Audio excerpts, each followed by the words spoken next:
Germany is having a gas shortage. This is not new, but there has been recent news that this is actually going to get worse for Germany come this winter. Now, how is this all connected to the war in Ukraine? If we go back to the Nord Stream pipeline bombing, when that happened, that really hurt countries like Germany that really did depend on that gas from Russia. So they've been dealing with this since that happened, but they are now predicting that it is going to get worse. So I want to go ahead and start with this clip here from the BBC. It's called "How Did Germany End Its Reliance on Russian Gas?" Now, I want to play this video first because it's quite interesting.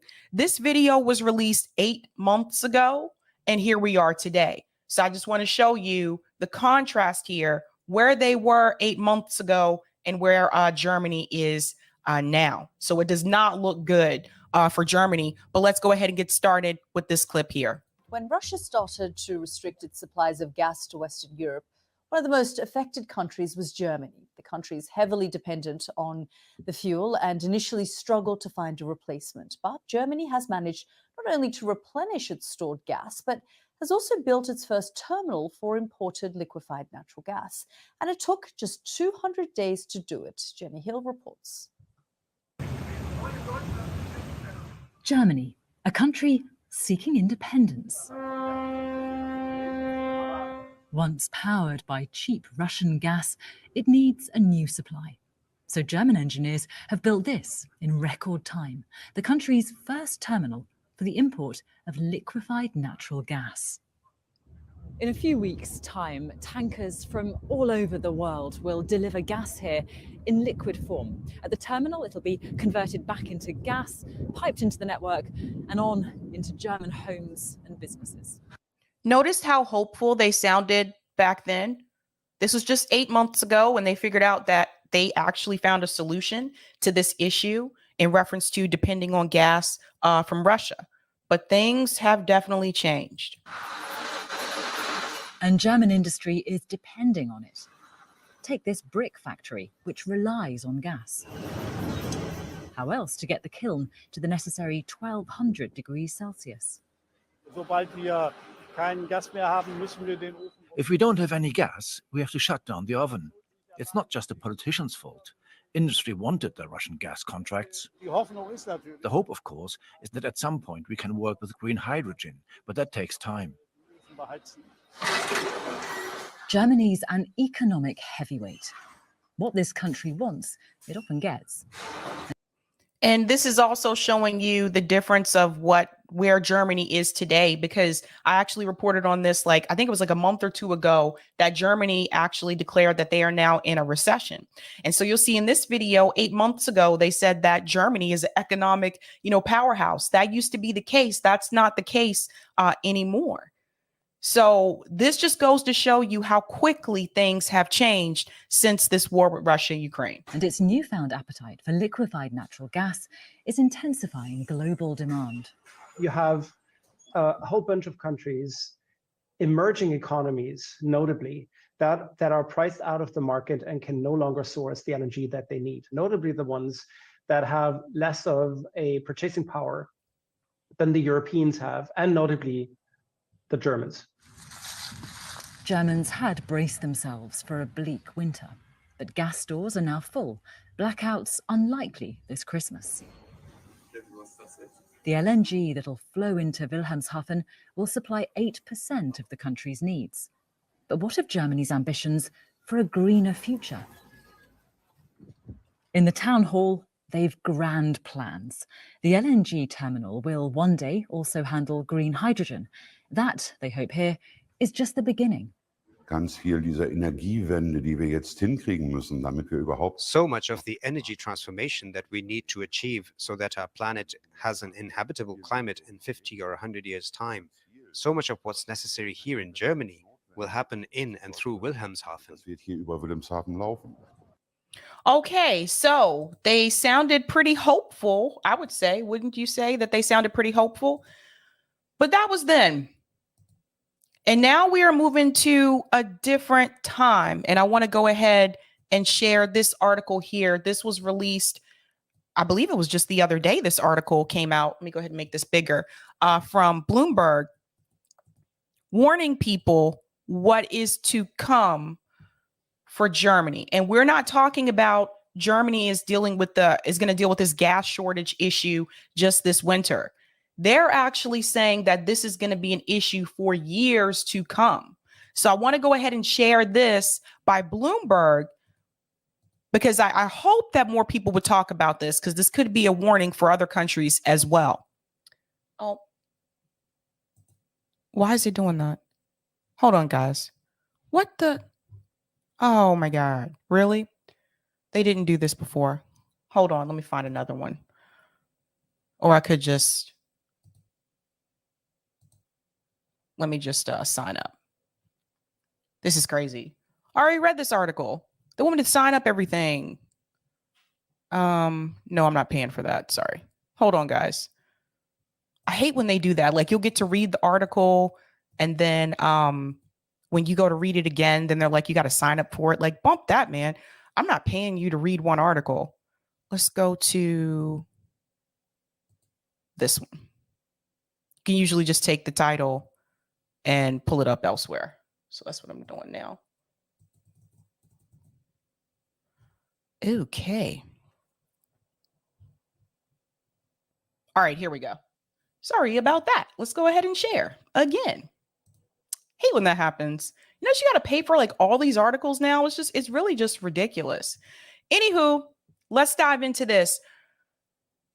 Germany to face risk of gas shortages until early 2027. Storage operators warn. So you just saw that video where they were very hopeful about finding alternative sources in reference to gas in Germany.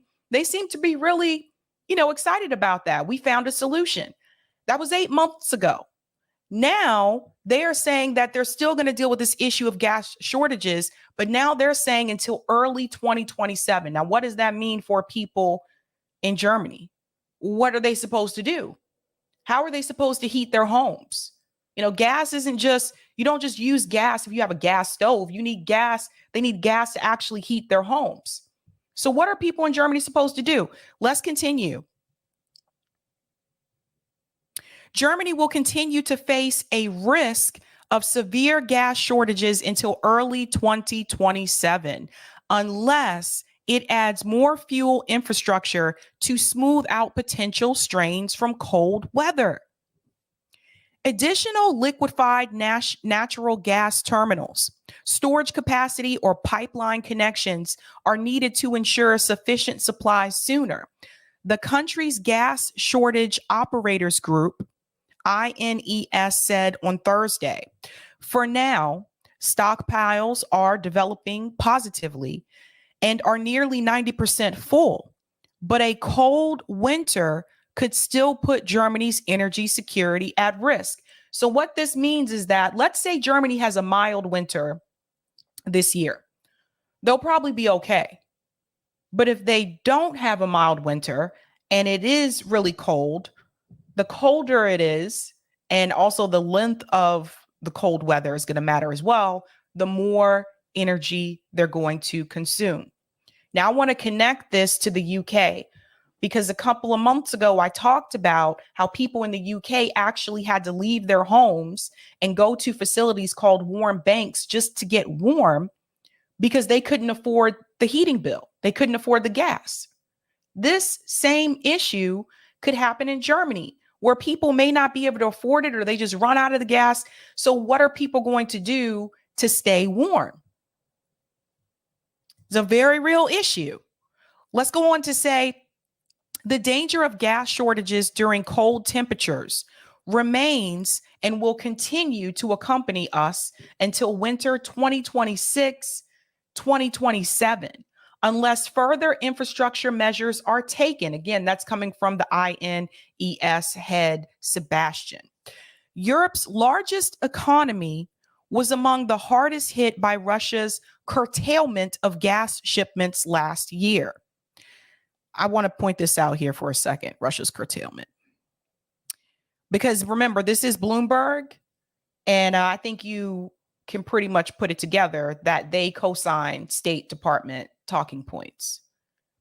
So they're still trying to pin this on how many more articles need to be written, how much more investigative journalism needs to be done to show that Russia didn't blow up their own pipeline.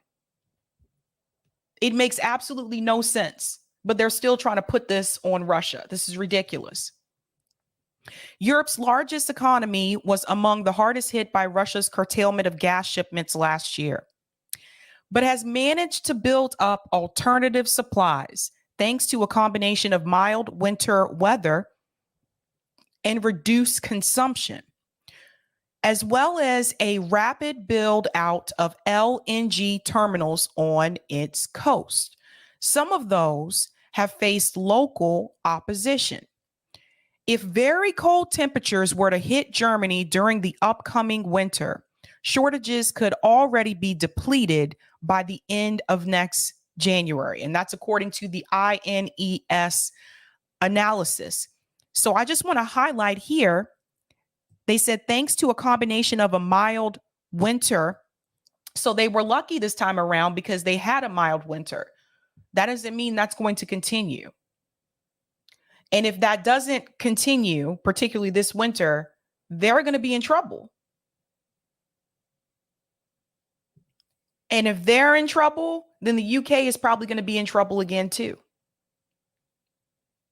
If you think about all the people that have been affected because of this proxy war by NATO, the people being hit the hardest, the countries being hit the hardest, it's not Russia. The countries being hit the hardest are not even involved.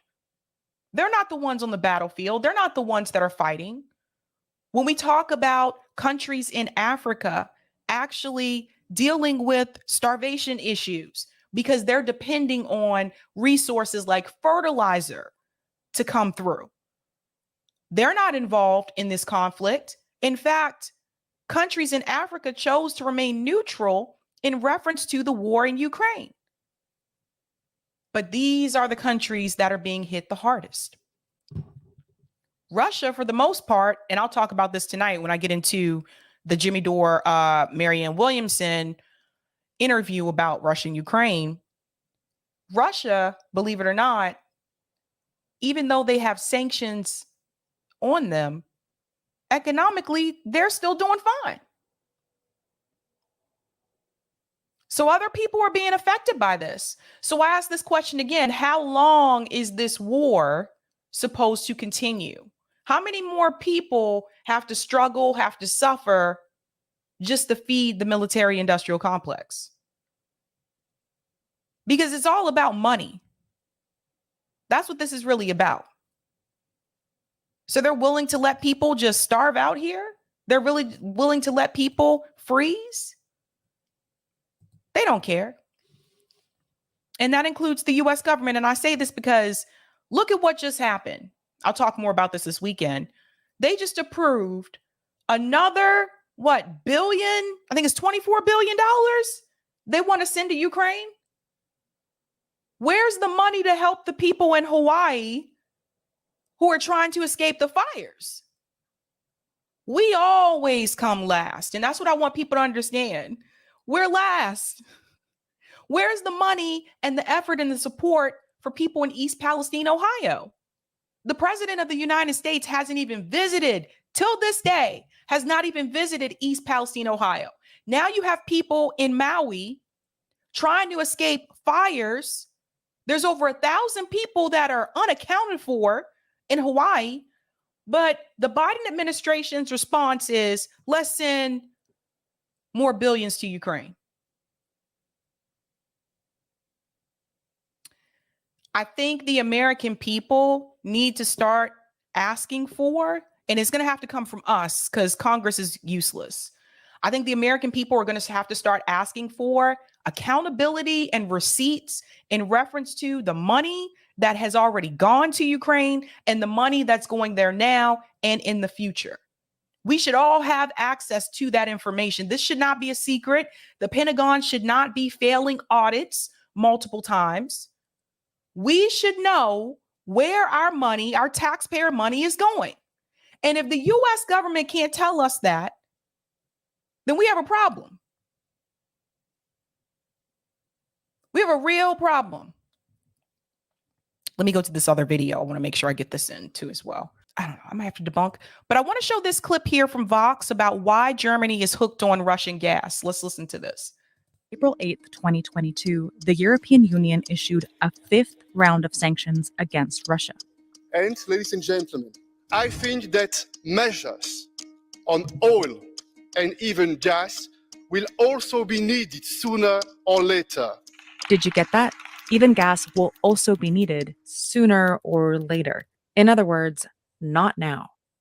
Since the war in Ukraine began, the EU has imposed sanctions that restrict the flow of Russian money and goods. They've targeted banks, companies, individuals. But natural gas remains untouched. The EU gets nearly a quarter of its energy from gas, and nearly half of it comes from Russia, the world's largest gas exporter. Russia delivers the vast majority of its gas to Europe through this network of pipelines.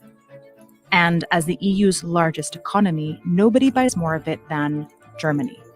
Yep. Since the invasion of Ukraine began, Germany has paid Russia about 220 million euros a day for gas. Germany uses gas to heat more than 20 million homes and to power a lot of the country's industry. And Germany's government has spoken out against sanctions that would limit the flow of it. It's not possible to cut the gas supplies. But with every payment Germany makes to Russia's state-owned natural gas company, it's also paying for Russia's war. So you see how they decided to spend that? Let's remember that Germany actually backed Joe Biden when he decided to send tanks into Ukraine. Germany supported that, not the people of Germany, but the administration supported it. Even I think the Green Party of Germany supported it, and they decided to send Leopard tanks into Ukraine.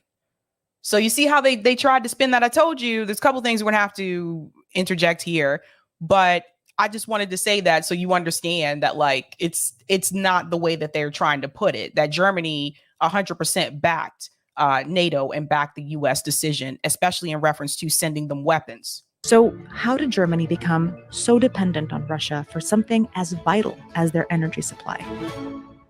And why can't they quit?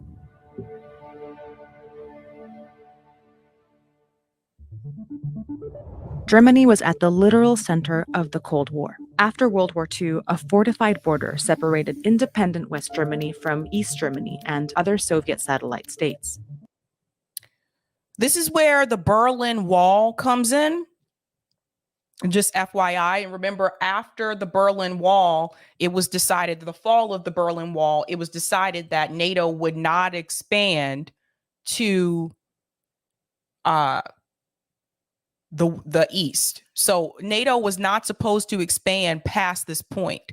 And so that's why when people say it's a NATO proxy war, it is because NATO decided to expand anyway. So that's a problem. World War II had left Germany in ruins. But by the 1950s, West Germany was experiencing a remarkable economic recovery. German industries like steel prospered, but they needed more energy to power their growing economy.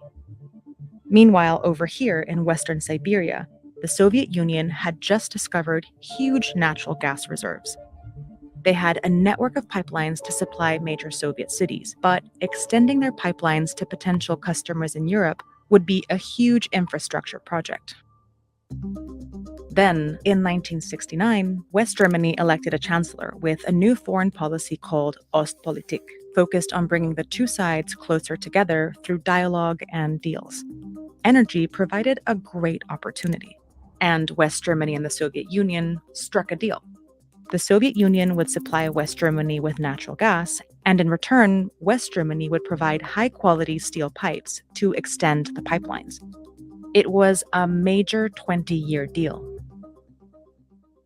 To get how this deal locked Germany in, it's important to understand what makes piped natural gas different from other energy sources. Natural gas with coal and oil is one of the three main fossil fuels used around the world. But unlike coal and oil, which can be shipped or rerouted worldwide, piped natural gas is a regional product that depends on proximity. To transport it, natural gas producers spend millions of dollars to build pipelines that connect producers and buyers. Because these pipelines are such big and permanent commitments, gas deals can link a buyer's energy infrastructure to the sellers for decades. Yep.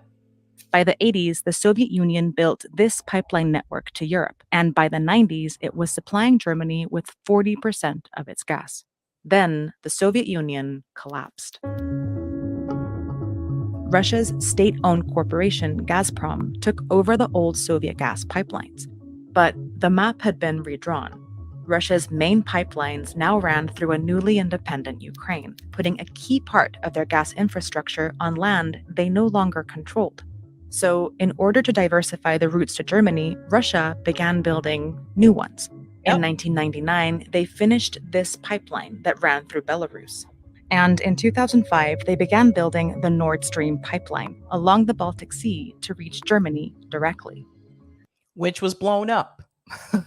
So you see this one? The Nord Stream pipeline. They also built pipelines. Whoops, sorry. I want to go back a little bit because I want to show you something. More direct route, right? Nord Stream pipeline along the Baltic Sea to reach this part right here. So this was a more direct route to go to Germany. So blowing up this pipeline, huge issue, obviously, right? You just cut the pathway, the more direct pathway from Russia to Germany. Reach Germany directly. They also built pipelines inside Germany and opened a subsidiary there to operate gas storage facilities, including this one here, one of the largest in Western Europe. Russia now had 3 routes reaching Germany, as well as pipelines and storage facilities inside Germany. The gas trade was strong, but it had also changed Russia's relationship with Europe. At the end of 2008, gas price negotiations between Russia and Ukraine fell apart. A few days later, Russia cut off gas to Ukraine for 20 days. The thing is, because Ukraine was a major transit country, when Russia cut off their gas, they cut off a lot of European gas too. Yep. As a result, all these countries saw a drop in their supply and tens of thousands lost heat. In Poland, at least 11 people froze to death. All this put Europe on alert. It was now clear that through gas flows, Russia held immense power over Europe.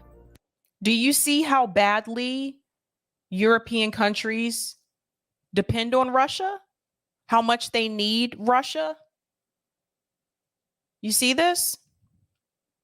But up here, another link to Russia was in the works. Nord Stream 2, a new $11 billion pipeline to run alongside the first Nord Stream and double the capacity to Germany. Then in 2014, Russia annexed Crimea and invaded eastern Ukraine. In response, the EU issued a series of sanctions. Some countries began to wean themselves off Russia's gas. But Russian gas kept flowing to Germany. In fact, Germany imported more gas than ever before. Germany depended on this gas from Russia more than any of the other European countries, from what I've read.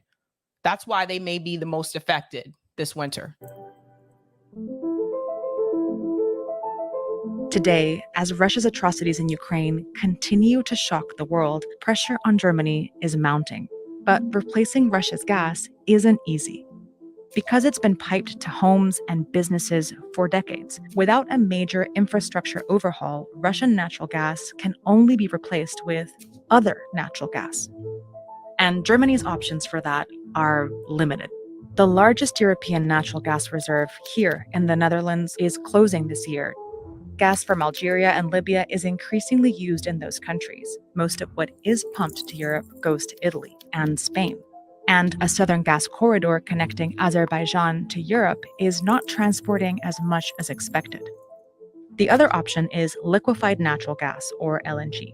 And that's what we talked about earlier in the previous clip. And I'll go ahead and stop the video here because then it gets to the LNG part, which we already discussed.